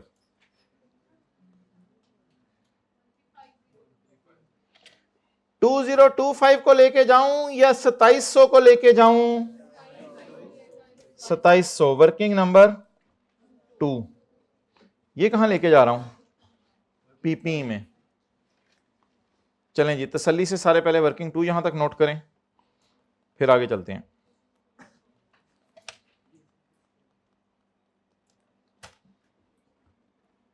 बड़ा आसान लेंथी काम है जी माय डियर, जी जी जी बिल्कुल। चावल में से अगर आपने पत्थर निकालने और दाल में से पत्थर निकालने, आसान लेंथी काम, ये मैंने कहा आसान लेंथी काम है। अकमल डेप्शन को एक दफा हिट मारें और डेप्रिसिएशन को 3 जगह हिट मारें। कॉस्ट ऑफ सेल में थोड़ा सा एडमन में थोड़ा सा सेलिंग में, ना हो तो थोड़ा सा अपने पास भी रख लें। ये 2700 कहां गया? डबल एंट्रीज की 2700, ये वर्किंग 5 में 2700 ए भी पालो, पा लिया।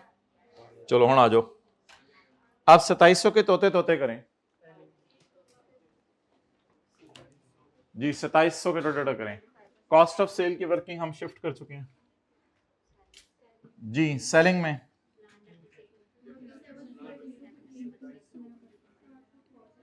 2700 के साथ वर्किंग का नंबर दे दीजिएगा। 405।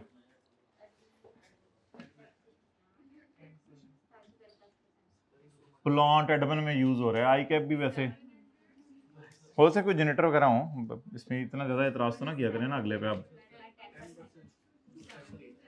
अगले के पास भी जवाब होते हैं, सारा बोलना हमें तो नहीं आता।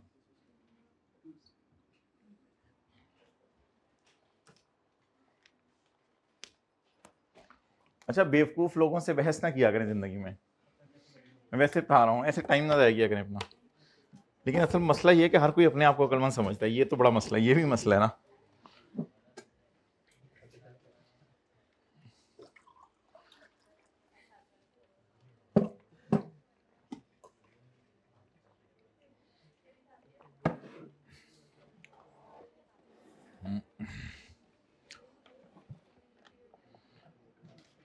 चलो चलिए,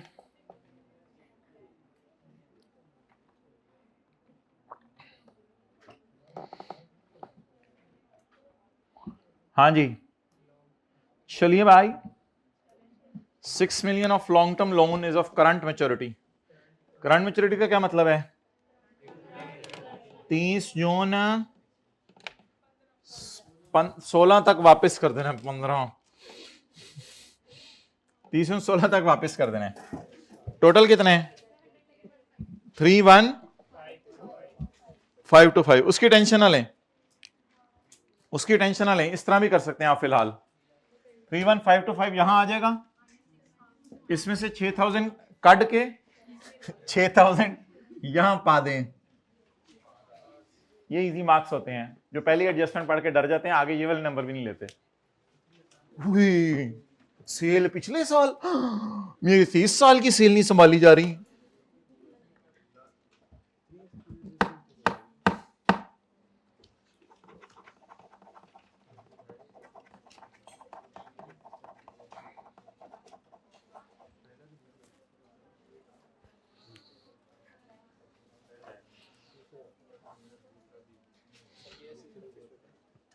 अच्छा भाई, एक थोड़ा सा इस सवाल में अब इंटरेस्टिंग चीज है, ये आपको जरा देखनी पड़ेगी। अब इस सवाल में असल में यहां से करंट सीटी प्रायर निकलना है, यहां से करंट टैक्स वगैरह निकलने हैं, ये सारे टैक्स एक्सपेंस में जाने हैं। ये डिविडेंड है, ये statement of changes in equity में जाना है, और ये ओसीआई में जाना है। ये फिगर्स जो हैं वो यहां जानी है। Dividend, statement of changes in equity में जाना है, ज्यादा में तेज, और ये फेयर वैल्यू रिजर्व ओसीआई में जाना है। इसलिए ये एडजस्टमेंट सॉल्व करने के लिए मुझे अकाउंटिंग इनकम चाहिए।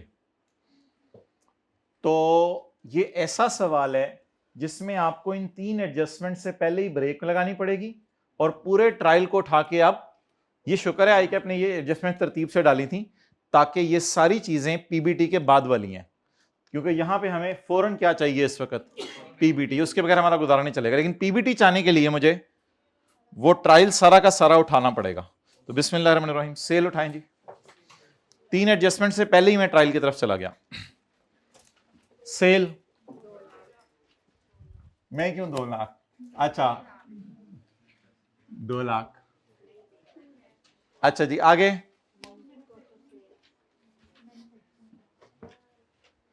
उठाएं सेल, वरना मैं आता हूं फिर। उठाएं सेल, कॉस्ट ऑफ सेल उठाएं, चुप के रखें आज। कॉस्ट ऑफ सेल जी कितना है?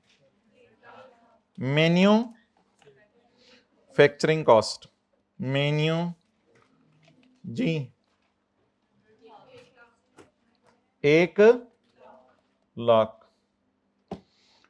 आगे आप लोग देखें ट्रायल में क्या है। मैं होली होली चल रहा हूं ताकि आप मेरे नाल नाल रहें। सॉरी, अच्छा फॉर पंजाबी, होली होली चलें, नाल नाल चलें। 35,000 शुगर ही होता है वैसे ये सवाल, इधर उधर फिक्रें डाल के पूरा हो जाता है। कभी आप फेफड़ों में जाके देखिए क्या होता है, इधर से खड़े होके बात ही करना कितना आसान है। ट्रायल 35,000, होली होली चलें, साथ साथ चलें। एडमन 30,000।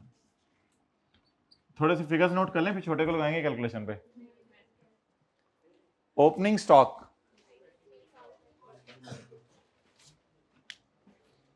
जी कितना?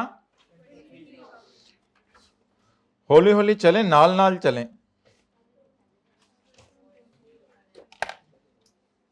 तू पिछे रह जाता सी, तेरी वजह तो सर कह रहे हैं। आगे इंटरेस्ट ऑन बोरिंग, वो लोन के बस interest on boring finance cost में डाल दें 5,000। हाँ जी, आगे प्रोविजन फॉर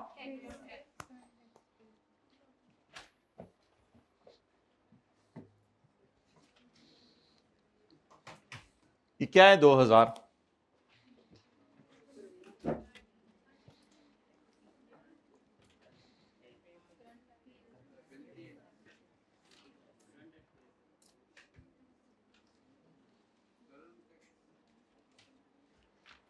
अच्छा इस साल का उसने टैक्स रेट आपको दिया हुआ है, इस साल का टैक्स रेट दिया हुआ है, इस साल का टैक्स तो हम निकाल लेंगे इंशाल्लाह। अभी थोड़ी सी इस पे जरा बात सुन लें अब तफसील से। कितने लोग कह रहे हैं ये इस साल का टैक्स है, current tax expense debit, current tax payable credit, ये इस साल का टैक्स है। जो लोग नहीं कह रहे कि इस साल का टैक्स है वो वजह बताएं, क्यों नहीं मान रहे कि ये इस साल का टैक्स है। हो सकता है एंट्री हो चुकी हो current tax expense debit, current tax payable credit. भाई सीटी कहीं नजर नहीं आ रहा ना, सेलिंग नजर आ रहा है, एडमिन नजर आ रहा है, फाइनेंस नजर आ रहे हैं। असल में मैंने आपको अभी थोड़ी देर में बताना है, ना डीटी नजर आ रहा है ना सीटी नजर आ रहा है। ट्रायल में देख लें, ना करंट टैक्स एक्सपेंस नजर आ रहा है ना डेफर्ड टैक्स एक्सपेंस नजर आ रहा है। इसलिए ये जो डीटीएल है ये भी हमारा ओपनिंग ही होना है आज। ये तो डीटीएल है ना, डेफर्ड टैक्स लाइबिलिटी, ये लाइबिलिटी साइड पे डेफर्ड टैक्स लाइबिलिटी नजर आ रही है, इसका डेबिट डीटी होना चाहिए था, और डीटी एडमिन सेलिंग में नहीं छुपा होता खुदा के लिए। तो ट्रायल के मुंह पे डीटी नहीं नजर आ रहा और ट्रायल के मुंह पे सीटीई नहीं नजर आ रहा, और अदर इंफॉर्मेशन टैक्स का रेट और डाटा दे रही है निकालने के लिए। इसका मतलब है सीटी डीटी हमने निकालना है। अब यह साबित हुआ कि provision for tax is not current year की प्रोविजन। अगर करंट ईयर की प्रोविजन होती तो प्रोविजन फॉर टैक्स क्रेडिट होकर करंट टैक्स भी डेबिट हुआ होता। आप बता दें थोड़ा सा सोच के कि ये 2000 क्या है।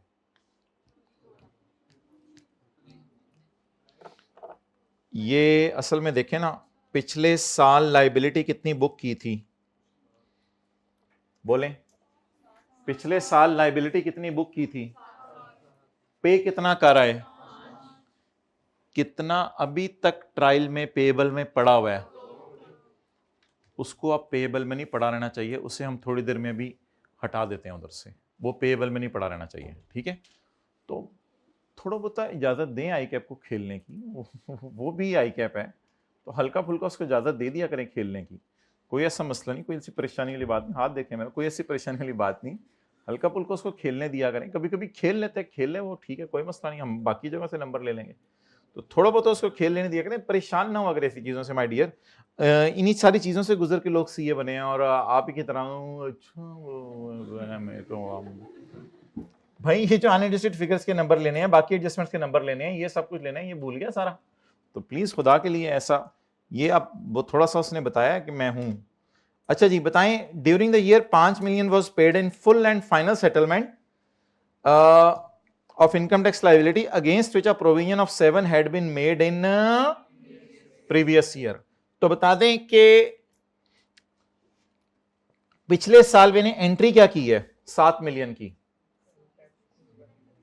against which a provision was recorded in previous year, CT debit, CTP credit या CT debit provision for tax credit.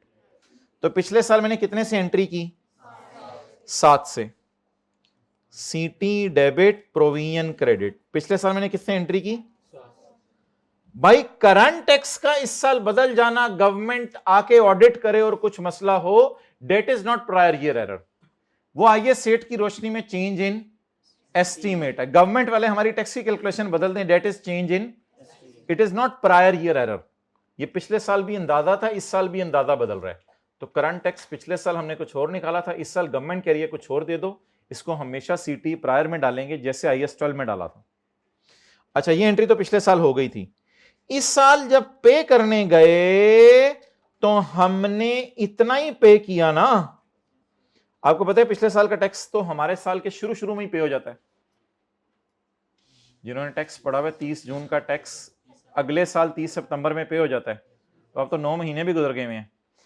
अब ये 2 एंट्रीज अकाउंटेंट कर चुके हैं, अल्लाह का शुक्र है सही एंट्रीज हैं, इनमें हमें एतराज नहीं है।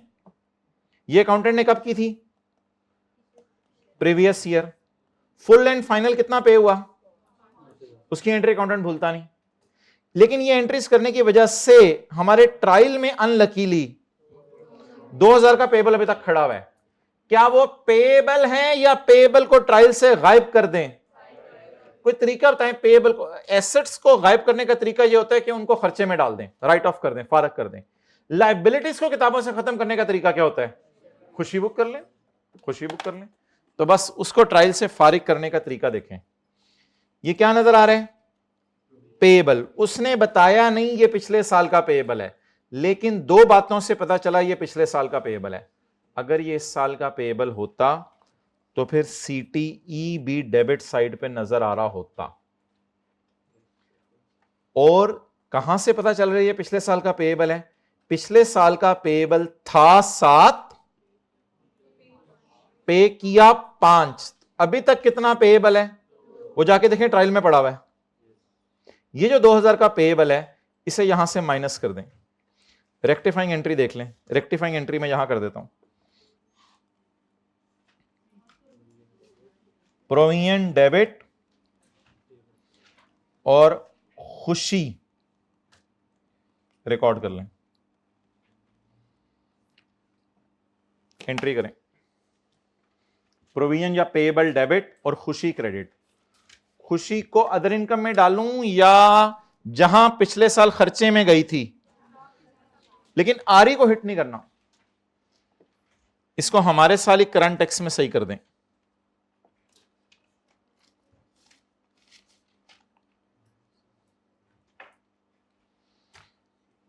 लिखें जी, अब हमारा कैलकुलेट किया हुआ करंट टैक्स अगर हुकूमत बदल दे अगले साल तो ये सीटी प्रायर को हिट होता है।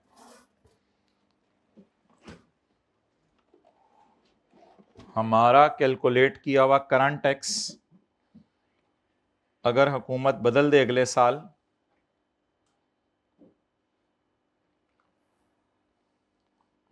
ये एरर नहीं है ना, असल में चेंज इन एस्टीमेट है, तो ये सीटी प्रायर को हिट होता है।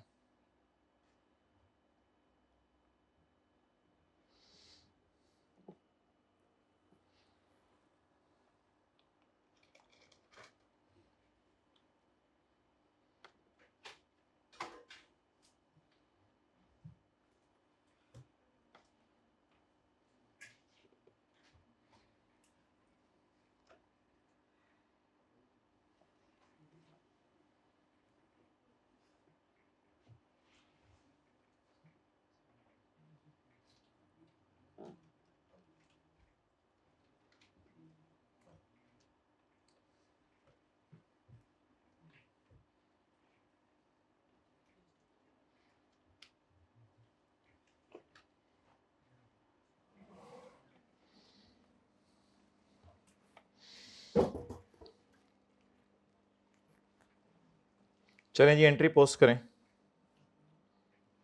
बताएं बताएं जल्दी। ये डेबिट तो जीरो हो गया, इसका कुछ करने की जरूरत नहीं, डायरेक्ट फेस पे फारक कर दें। प्रोविजन डेबिट और सीटी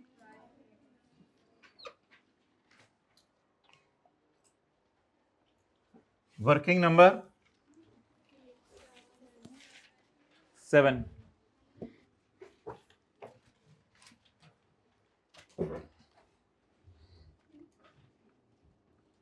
टैक्स एक्सपेंस,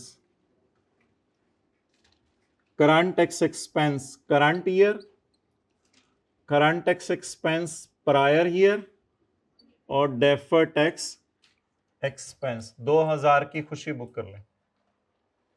एंट्री बताएं। लायबिलिटी डेबिट, खुशी क्रेडिट। खर्चे पॉजिटिव साइन के साथ आएंगे, खुशी यहां नेगेटिव साइन के साथ आएगी।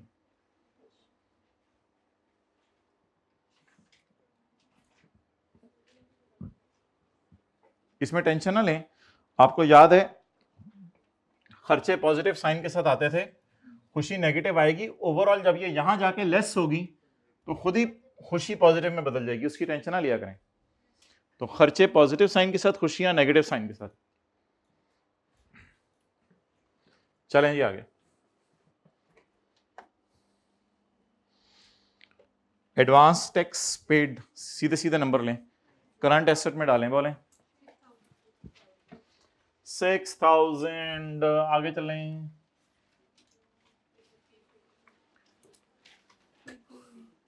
पीपी कितना, वो वर्किंग में गया हुआ है। अकमलेशन का ओपनिंग 12,000।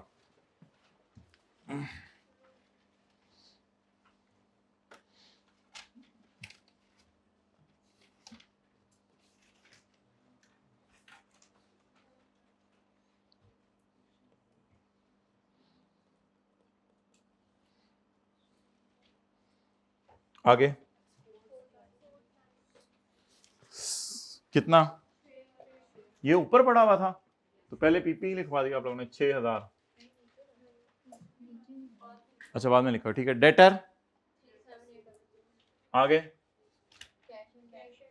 हाँ जी आगे,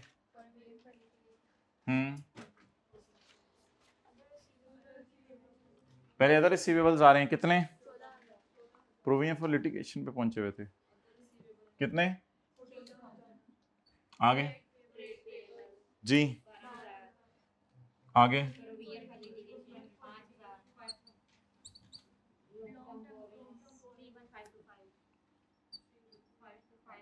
थोड़ी सी स्पीड हमारी तेज हो गई है, कोई बच्चे नहीं साथ साथ चल रहे होंगे, यहाँ थोड़ा रुक जाएंगे।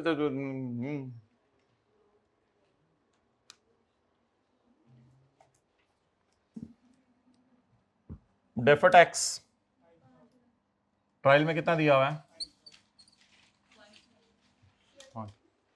आगे शेयर कैपिटल 60,000, आरई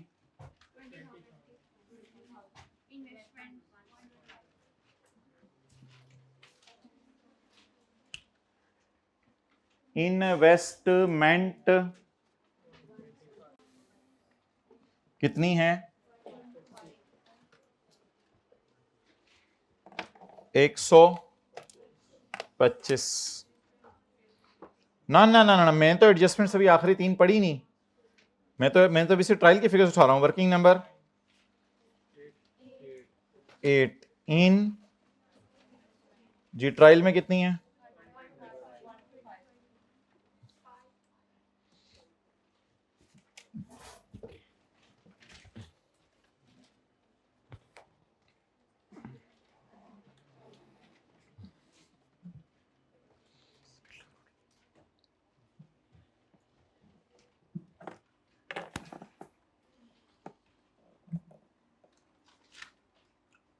मेरी नजर में ये 2000 के अलावा और कोई टेंशन प्रोग्राम नहीं था जी। क्या पूछना था,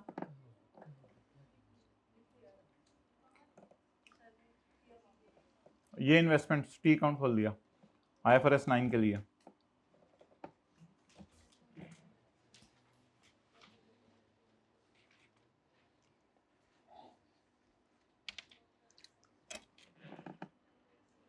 ओके कहां कहां ले गए चीजों को, सेल को कहां ले गए, P&L, मैन्युफैक्चरिंग को कॉस्ट ऑफ सेल, एडमिन में, सेलिंग में, ओपनिंग स्टॉक को, इंटरेस्ट ऑन बोरिंग को।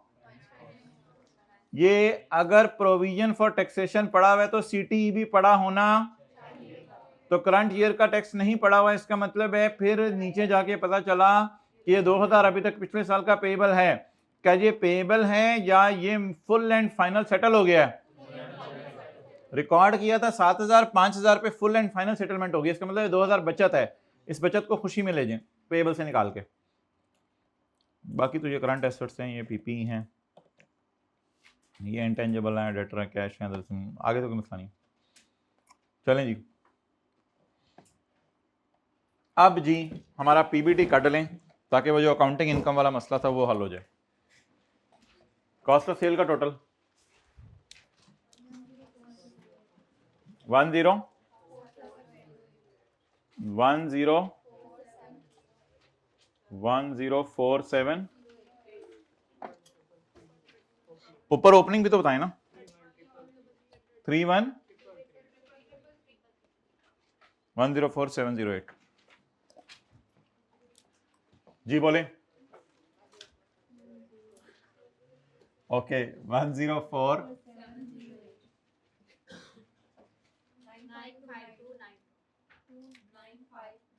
ये पहले कोई 9 बोल रहे फिर कोई बाद में 2 बोल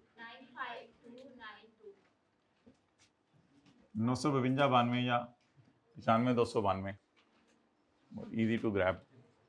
Other income, admin working number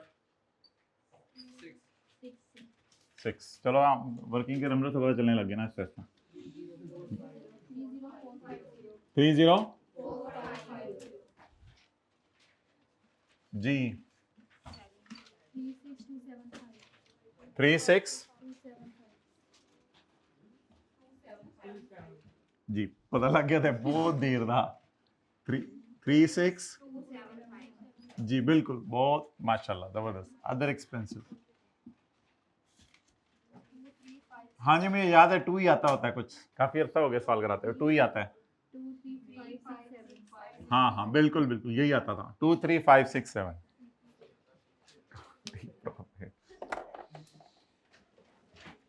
2 3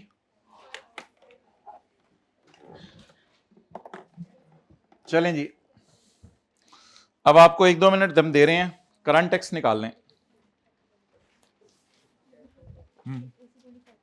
ये वाला एसी एग्जैक्ट 25.0 पे कर दो। करंट टैक्स निकाल लें करंट टैक्स की वर्किंग खोल के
ओके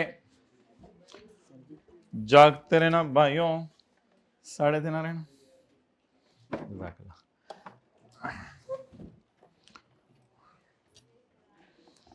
हाँ जी वर्किंग नंबर 9 तुरंत टैक्स पीबीटी 2356 आईएसएल के सवालों में ये गिवन होता था बहुत बड़ी नेमत थी आज कटना पड़ा सुबह के लगे हुए हैं 23567 पीबीटी। अच्छा जी इसके बाद कुछ चीजें ऐड होती हैं, कुछ चीजें लेस होती हैं। ये ऐड वालों का टोटल होता है, ये लेस वालों का टोटल होता है, और फाइनली जो जवाब आता है इसे टैक्सेबल इनकम या टैक्सेबल प्लस 5,000 2856। मुझे 1 मिनट पढ़ लेने दें पहले। Current year taxable income exceed accounting income bye 5। Current year taxable income exceed accounting income bye 5। Done. अच्छा, अब मुझे बता दें ये 5 ऐड वाली साइड पे होगा या लेस वाली साइड पे? मेरे ख्याल से ऐड वाली फिगरें ज्यादा होंगी। देखें, अगर अकाउंटिंग प्रॉफिट होता 4 और ये होता 5, तो फिर इसका मतलब है कि इधर एक वाली फिगर ज्यादा होगी ना। तो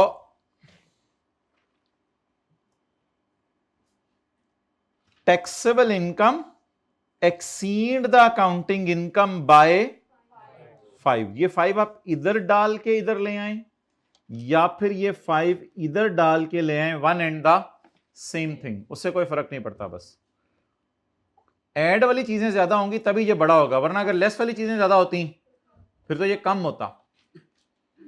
ऐसा हो सकता है इधर 15,000 हो, इधर 10,000 हो, ऐसा भी हो सकता है, लेकिन मतलब ये है कि इधर इन एनी केस फिगर 5,000 ज्यादा ही होगी।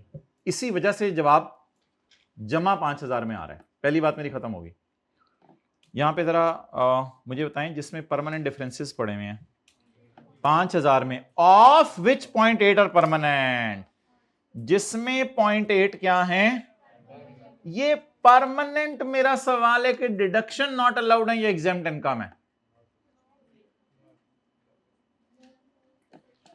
ऑफ विच का मतलब है इसमें पड़े हुए हैं, तो इस साइड पे डिडक्शन नॉट अलाउड आती है बेटा, इस साइड पे एग्जेम्प्ट इनकम नहीं आती। कितना? 800। करें नोट। ये कोई गलती नहीं है, मुझे तो कोई गलती नहीं लग रही, बट ठीक है, पढ़े हुए हैं, पढ़े हुए। परमानेंट डिफरेंस पढ़े होते हैं, अल्लाह का शुक्र है। करंट टैक्स में ही तो पढ़े होते हैं, हाँ डेफर्ड टैक्स में नहीं पढ़े होते। मुझे तो कोई गलती नहीं लग रही। जिसमें पीपीई में लैंड पड़ी है, ओए यार पड़ी होनी चाहिए थी, मुझे परेशान करता है। डेटर में मिस्टर ए से भी पैसे लेने हैं, अच्छा अच्छा अच्छा। करंट टैक्स की वर्किंग करते हुए परमानेंट डिफरेंस ऐड हो चुके हुए हैं। अच्छा अच्छा अच्छा।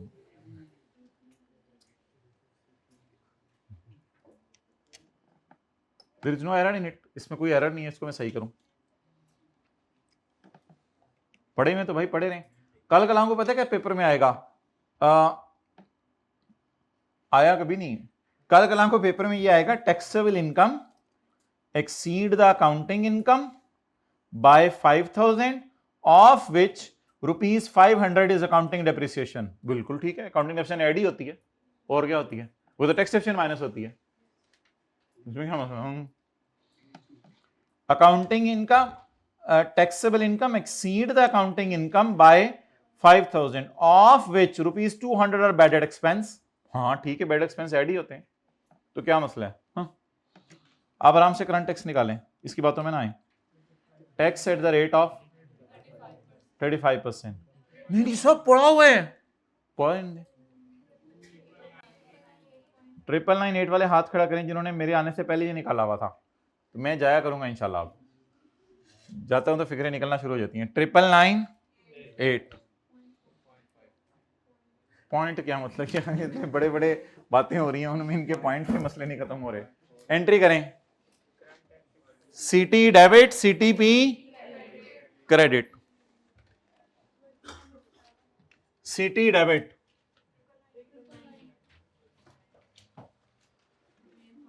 अच्छा, ये अब फॉर्मेट हमारा फाइनल हो गया हुआ है।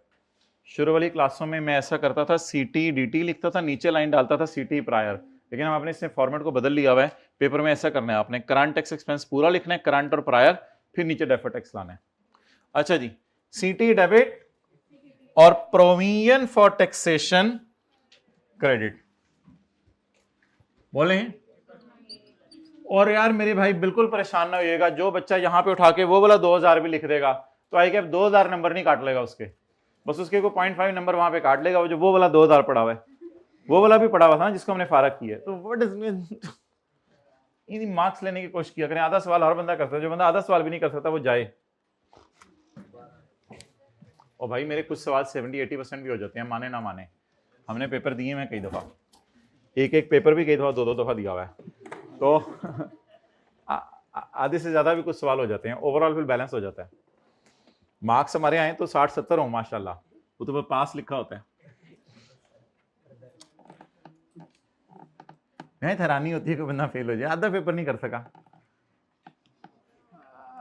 अच्छा जी, अब आगे चलें, इस तरह की बातें करते रहा करें, आगे चलें। अच्छा डेफर टैक्स निकालना है, क्योंकि डेफर टैक्स का अकाउंट पड़ा हुआ है, डेफर टैक्स निकालना है, क्या करें अब, कैरिंग अमाउंट टैक्स बेस का डाटा अवेलेबल नहीं है।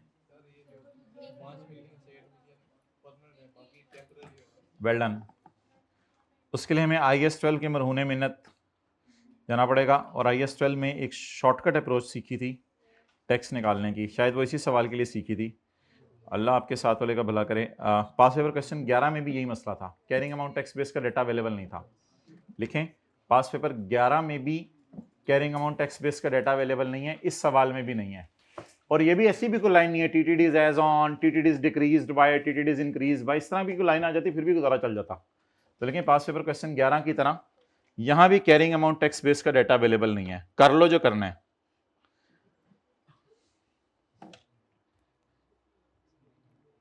पास्ट पेपर क्वेश्चन 11 की तरह यहां भी कैरिंग अमाउंट टैक्स बेस का डाटा अवेलेबल नहीं है।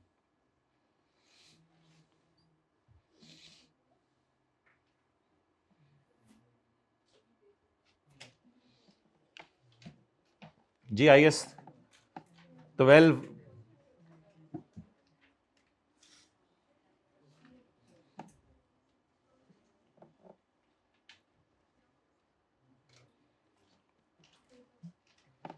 में मैं तो वहीं जाके दिखाऊंगा जहां पे वो हमने किए थे सवालों में। ये एक वर्किंग हमने की थी, adjusted accounting profit, taxable profit, difference tax rate और टैक्स, ये शॉर्टकट अप्रोच था। कैरिंग अमाउंट की जगह अकाउंटिंग वालों का प्रॉफिट, टैक्स बेस की जगह टैक्सेबल प्रॉफिट, डिफरेंस की जगह डिफरेंस, टैक्स रेट की जगह टैक्स रेट, टैक्स की जगह टैक्स, लेकिन ये फॉर द ईयर देता है, एज ऑन नहीं देता, ये फॉर द ईयर देता है। और इसमें 60-6 क्यों किया था कि मैंने कहा था अकाउंटिंग प्रॉफिट में से एग्जेम्प्ट इनकम लेस करनी है और डिडक्शन नॉट अलाउड अगर होती तो ऐड करनी है। तो यही मेथोडोलॉजी अब हम लगाएंगे और आज इसी डेटे को रगड़ देंगे। चलें जी, working number 10, DT for the year 2000 बना हुआ फॉर्मेट है, DT for the year 2015। Accounting profit कितना है माय डियर?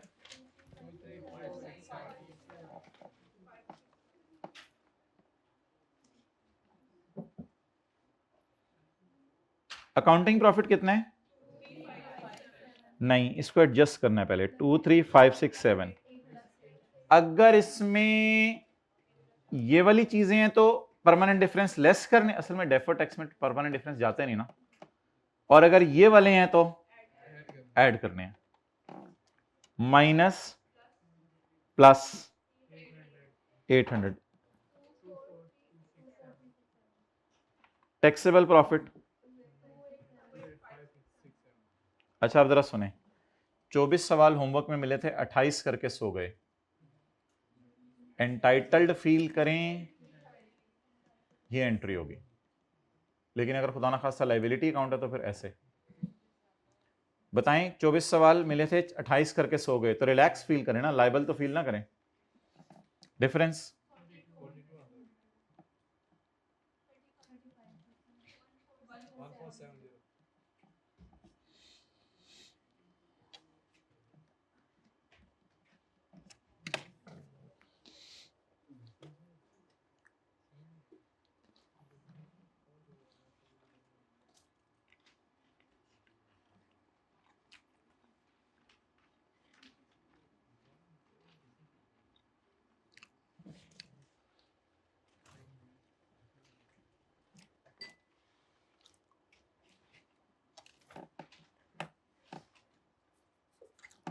ओके,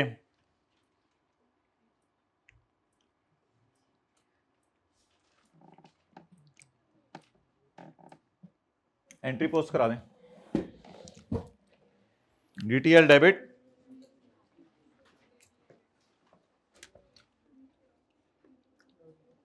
कितना?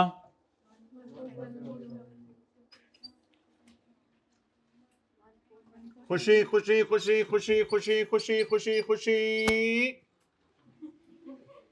क्या हुआ? खुशी को नेगेटिव करना है ना, इसलिए एम्फसाइज कर रहा था मैं खुशी पे।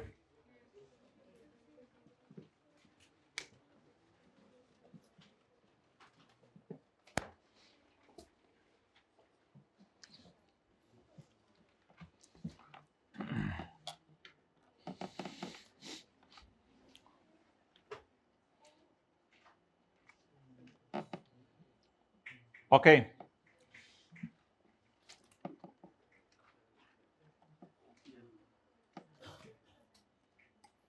ठीक है, ब्रेक ले लें नमाज की इंशाल्लाह। अच्छा, अब हमारा फ्यूचर प्लान देख लें जो हैं। हमारे फ्यूचर प्लान्स ये हैं कि आपके फ्यूचर को सामने रख के इंशाल्लाह बात होगी। हमारे फ्यूचर प्लान्स ये हैं कि हम करेंगे पास्ट पेपर क्वेश्चन नंबर 13। इधर देखें इंशाल्लाह ये 20-25 मिनट में हम वाइंड अप करेंगे ताकि जल्दी जल्दी घरों में चले जाएं। लेकिन पहले ये वाला सवाल भी क्लोज करना है हमने। पार्ट सी अब हम बनाएंगे। तो इसमें सिर्फ एक NRV लॉस रिकॉर्ड नहीं हुआ, इम्पेयरमेंट लॉस रिकॉर्ड नहीं हुआ, इसके बाद लीज को रेंट समझ लिया है और बैड डेट का अंदाजा 3% से 5% पे चला गया है। ये सवाल लास्ट टाइम भी करवाया था और इस तरह का सवाल असल में आया हुआ है पास्ट पेपर का क्वेश्चन नंबर जो 17 हमने किया था। तो ये पास्ट पेपर क्वेश्चन नंबर 18 में आपको दिखाऊंगा, इस तरह का सवाल है। तो बस वो हल्का फुल्का बच्चे करते नहीं चीज़ें, फिर जाके कहते हैं। आज ही एक बच्चा पूछ रहा था, वो बच्चा वीडियो भी देख रहा होगा कि भाई इस तरह के सवाल आएंगे, तो भाई इस तरह के सवाल जब कराए जाते हैं तो इस तरह के कर लिया करें ना साथ साथ, इंशाल्लाह फिर बस परेशानी वाली बात नहीं होगी। ओके, जाएं, अल्लाह हाफिज़।